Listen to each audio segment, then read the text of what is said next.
So that is one way you can save the seeds. You're gonna go take this pumpkin, let it mature, get to its full color, and just let the vine die. And then I'll extract the seeds from the pumpkin in a different video and show you how I'm gonna save them. These beans down here, we about had it. These are just Great Lake green beans.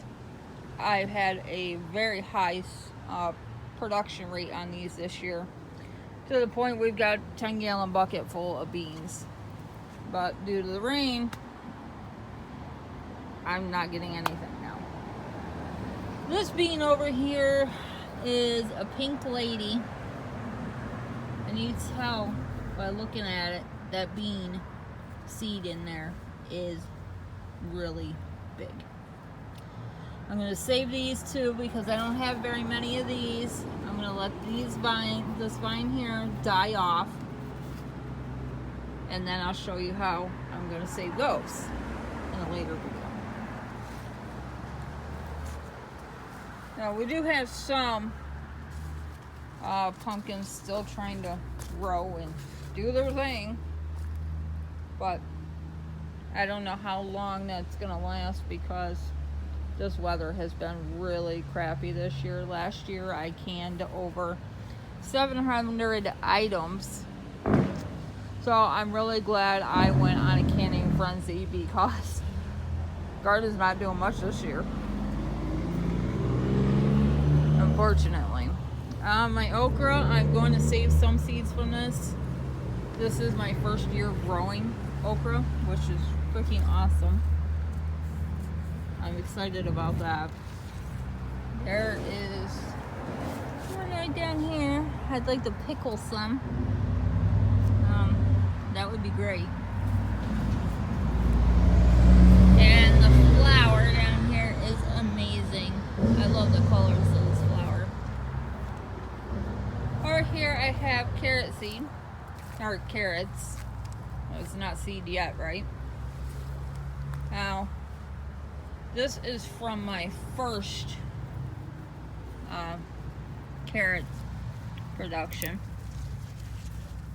These are dead. But you see down below here, the carrots I have to leave in the ground until next year, and then they're gonna produce seeds for me. So that'll be nice. Styrofoam in the garden bed, that's a little odd. Now we just planted rhubarb in here, which is a perennial, so I don't have to do anything with that. And that'll be nice. The Malabar spinach, last year I did plant that.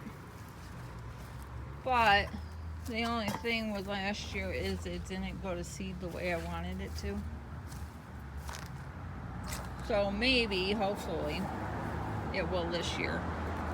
But this right here, my fingertip, which is a little hard to see, is the formation of the seed pods for this. I would like to go ahead and save some sunflower seeds, and all you do for that is, there's one right there, dying off. Just let it die off, put a bag over it, the seeds will fall out, or you can take them out with your thumb just by rubbing them and letting them dry on a window screen. Make sure you have perfect airflow down below. A fan would work great for that. Do not use a dehydrator. It's gonna dry them out way too quick. Tomato seeds are a little tricky to save.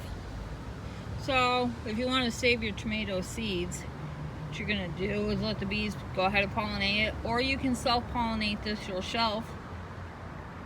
Put a little bag over it, let your tomatoes grow, and then once they get really mushy, not to the point that they're falling apart, take them off, squeeze the seed pulp out, put them in a mason jar with a lid. You can use a coffee filter. Coffee filters are perfect for that. but let them sit in there for a week. It needs to get that slimy coating off of the outer seed, which some people call the membrane of the seed. Really depends on the type of person. It looks like this is starting to go to seed. This is the first year that I have grown this. Slover's Lane something. I don't know. I grew it for the chickens. That's all I can tell you. Down this way, I have parsnip seeds. If I can get in here.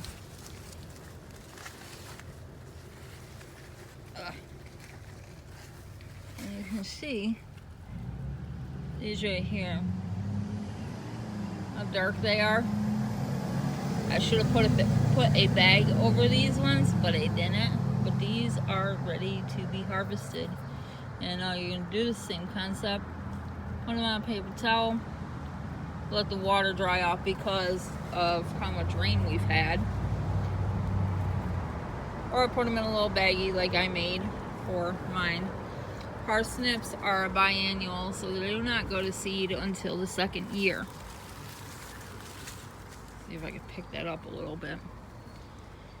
Looks like we might have a centipede down there. Interesting.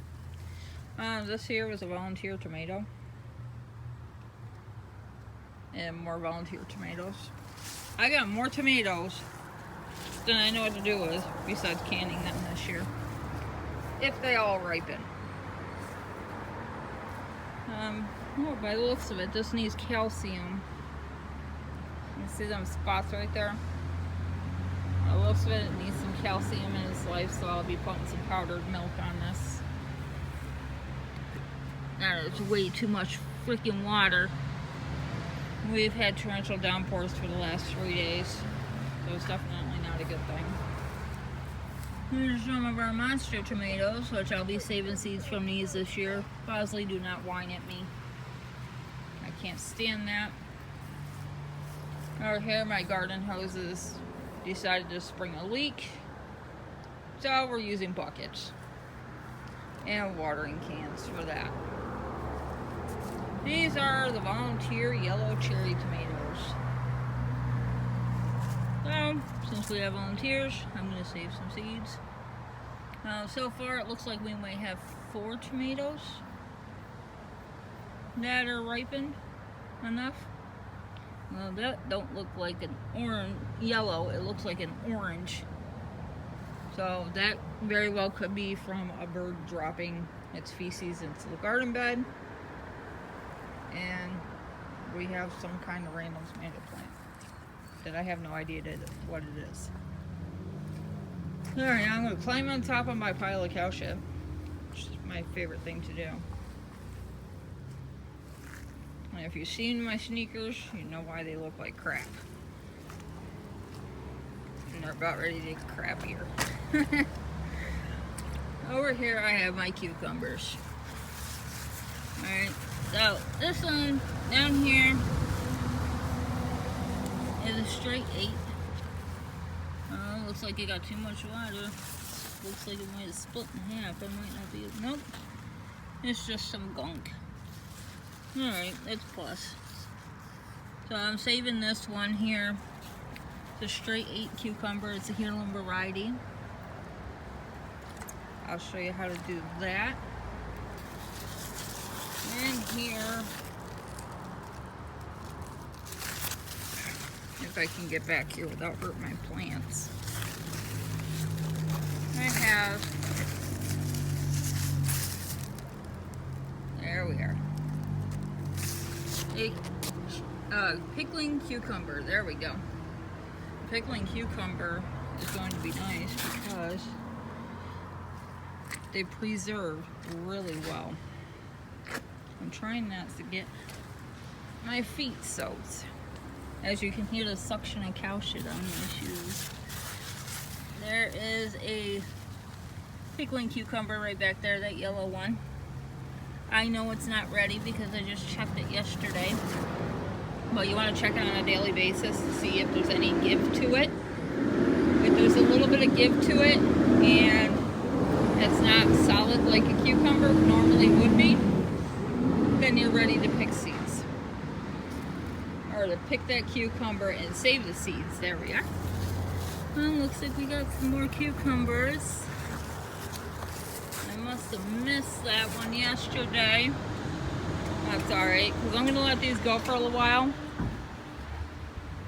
And see what it entails. Let's go this way for the heck of it. Oh, look at that. I got some baby broccoli and Brussels sprouts growing in here. So we're going to walk all the way around, because I don't want to walk on my little plants. I planted those for a winter crop or fall crop, whatever you prefer to call it. This blueberry bush has seen a little bit better days, but we just transplanted it over the weekend too, so it's gonna look like that. This here is our spaghetti squash, one of them. I don't think I'm gonna go ahead and do this cage theory next year when it comes to spaghetti squash and all that. So far I've only got 2 on these out of 7 seeds, which isn't too bad a number. Well, right here I should say, because I just noticed I have more spaghetti squash down below there. Which means I probably have more hiding in here somewhere, but as you can tell, that's dying off. Here I have a Black Beauty zucchini. Now this setup of this tomato cage, I absolutely love it. It has done wonders this year. I am going to save the seeds from these if I can, although looks like I might have a squash borer issue. Most definitely, so I'm not going to be able to save seeds from this plant this year, unfortunately. But due to all the weather and the rain, I have not really been able to produce the seed and zucchini ratio that I usually get. Like last summer, I would come out here, check my zucchini on a daily basis, of course. In 1 week, I had 20 zucchinis. This year, I've gotten 4, which is a number that is crazy compared to last year. This is our mixed lettuce that I'm letting go to seed. You can see the little flower head in there, and a seed head, just now starting to form. So that's going to be a little while ago. And this here is our loofah sponges that I'm going to go ahead and save some seeds from these, if they even produce, because we've got 2 months of growing season left. If they do, they do. If not, I'll plant some more next year, and that'll be that. Alright, don't forget, all that wander are never lost.